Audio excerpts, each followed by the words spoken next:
They say that there is nothing new under the sun, and that what is being experienced at a particular moment in history has already been experienced before, although perhaps with different means. I'm referring to the current culture of cancellation, which seeks to eradicate any positive vestige in those other cultures or thoughts or religions that dare to oppose the New World Order, what today is considered politically correct. There is nothing new under the sun. For example, in ancient Rome, they practiced damnatio memoriae, cancellation of memory, when an emperor was assassinated, for example. Then the next one, the one who had killed him, ordered that all traces of the previous emperor had to be suppressed, and they even scratched his face on paintings or erased his name on sculptures. Victims of this damnatio memoriae, for example, were emperors as important as Domitian, or a Christian emperor, none other than the son of Constantine, Constantine II, who was a great defender of the faith, of the Orthodox faith, of the divinity of Jesus Christ, and who was the one who freed St. Athanasius from prison where the Arians had sent him. Well, he also suffered a damnatio memoriae precisely by his brother Constantius, who was an Arian. There are many more examples throughout history. This is not new. Another more recent is the Kulturkampf that was unleashed against the Catholic Church in 1871 by the powerful Chancellor Bismarck in Prussia. He had the idea of submitting all Germany to the power of Prussia, which was an important federal state, of course with the capital in Berlin, but there were other federal states and some very important as Bavaria. The hegemony of Prussia was opposed by a political party, the Centrum, that claimed or had a more federal concession of Germany and was even in favor of the liberty of minorities. Well, it was necessary to put an end to this political party, and for that Bismarck, with a Kulturkampf, made the church his main enemy. He went to the extreme of putting in jail all the priests who dared to criticize him in a homily, of putting all the schools under the control of the state, of dissolving many religious order, or of expelling from his Germany to others, as for example the Jesuits. Of course, not only that this attack, this culture of cancellation has existed in the past, this re-edition is the same thing. Those of the New World Order have come to the conclusion that man is the main enemy of man. It is not that idea of Hobbes that man is a wolf to man, but that for men to survive on earth, half of them are in excess. That is, in short, what they have decided. And for that, they are applying the Agenda 2030, which is not only going to try to reduce the greenhouse effect, the emissions of CO2, well, having a much more ecological sense of the relationship with nature. It is not only that, it is that they consider that the number of people must be reduced. Of course, those who will remain are preferably those who have money, but half of the population must be eliminated, and that is why they are defending and promoting abortion at all costs, qualifying it as a new human right, and not only abortion, euthanasia,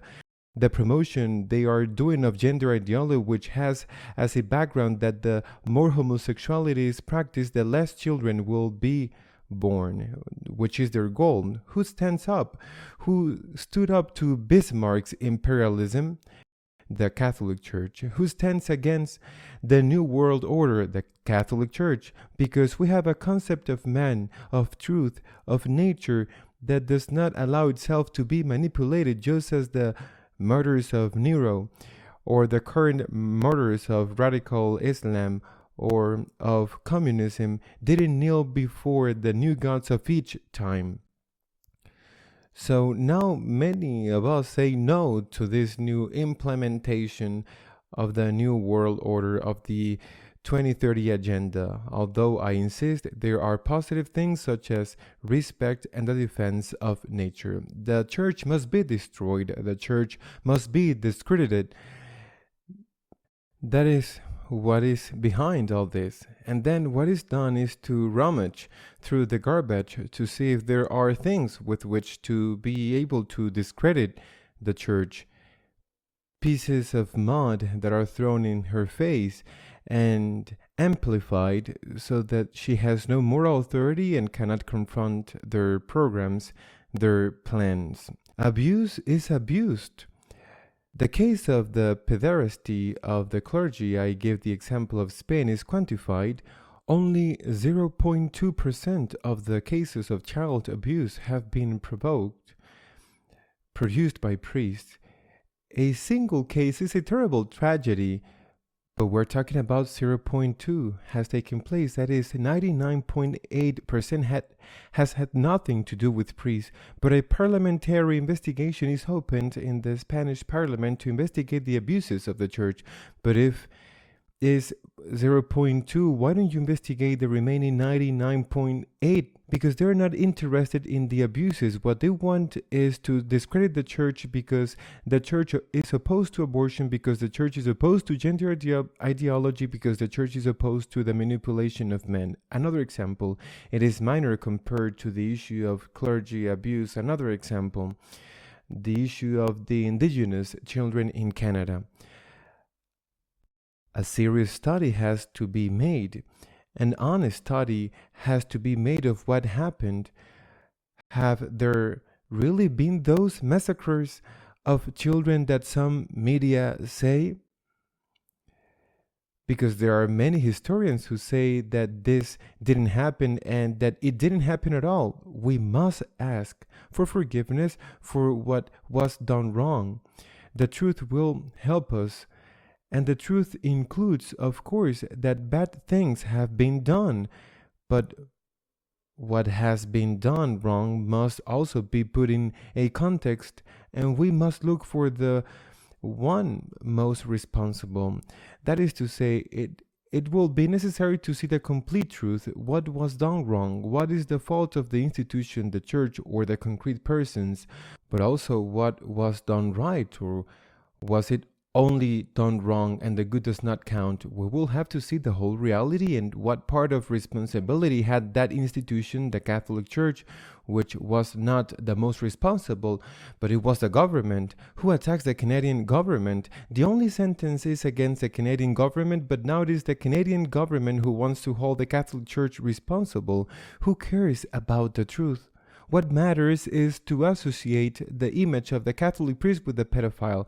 Even if the pedophile is a ridiculous minority, what matters is to associate the Catholic Church with the mistreatment of indigenous children. The truth does not matter. And if someone does not realize this trap, and what is sought, which is to silence the church so that she does not oppose abortion, if someone does not realize this trap, he becomes unwillingly, perhaps in a collaborator with those who are dedicated to digging in the trash to sully the name of the church. If those of the Agenda 2030 and the New World Order and the culture of cancellation, if those who promote by pulling their strings that some hotheads tear down statues of Saint Junipero Serra in the cities he founded in California, or that others attack the temples, if they knew a little more history, they would know that the Nuptio Memoria of the Romans failed and also the Kulturkampf of Bismarck failed, but they did much damage. Also today, the culture of cancellation is doing much damage. We must seek the truth because the truth will set us free. See what was done wrong and what the institution or the people are responsible for, and ask for forgiveness for it and with humility. But see what was done right and tell it because it was much more good than evil. Then put it in its historical context, which does not justify everything, but also helps to understand that what was done wrong, they were not aware then that they did it wrong. We will also have to see who was mainly responsible and not to take the blame that is not ours. The truth will set us free, and everything else would be to collaborate with those who want to keep our mouths shut, to be docile instruments of their plans that have nothing to do not only with God but with the nature, the true nature and interest of men. Until next week, God willing.